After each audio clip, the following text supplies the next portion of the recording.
Agrippée à son papa, la petite Léa Njoya retrouve la chaleur familiale après plusieurs heures de captivité. L'histoire d'Estrée la chronique dans le département du Noun, région de l'Ouest Cameroun. Une femme qui fait kidnapper son enfant pour exiger la rançon aux géniteurs. Les faits remontent au 19 mai dernier quand la petite Léa est enlevée au domicile familial par des ravisseurs. C'est mardi vers 17h que la mère de l'enfant m'a appelé pour me dire qu'on a enlevé l'enfant. J'ai dit où elle m'a dit qu'ils sont à Fumbot, au quartier compagnie.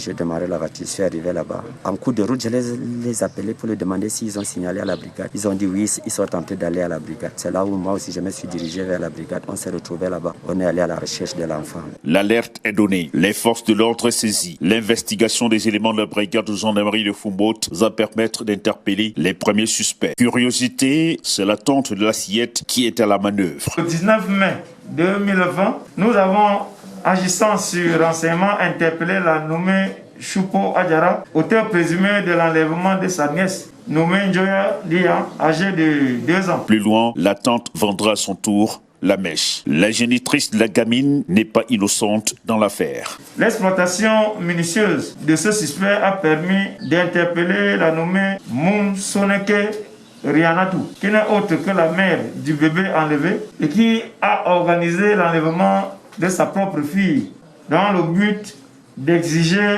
du père de l'enfant qui vit ailleurs le versement d'une forte rançon. Les recherches que nous avons faites pendant 24 heures ont permis de retrouver le bébé enlevé, bien portant, dans la résidence du nommé Mefire Maman, qui était chargé de garder en otage cette victime innocente. Une attitude qui laisse cependant pantoir les membres de la famille. Mais on est dépassé parce que on a trouvé que le problème c'est sa grande soeur, la mère de l'enfant, qui a essayé de dire à ma fille de prendre l'enfant pour aller garder, pour qu'il essaye de voir quelque chose chez son mari. La mère de l'enfant nous fait comprendre que son mari est vraiment très chiche. Depuis qu'il avait son mari, il a fait 2 enfants avec le mari.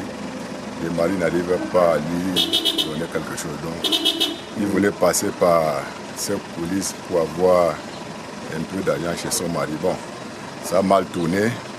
On est isolé, on est dépassé. C'est un accident de la famille. On ne sait pas comment. C'est Dieu seul qui va nous essayer de nous arranger ces problèmes. Le département du Noun s'illustre de plus en plus par des faits insolites ces derniers mois. Au mois d'avril dernier, c'est une dizaine de cas d'enlèvement avec demande de rançon aux familles. D'autres otages ont été retrouvés malheureusement sans vie, assassinés par leurs bourreaux.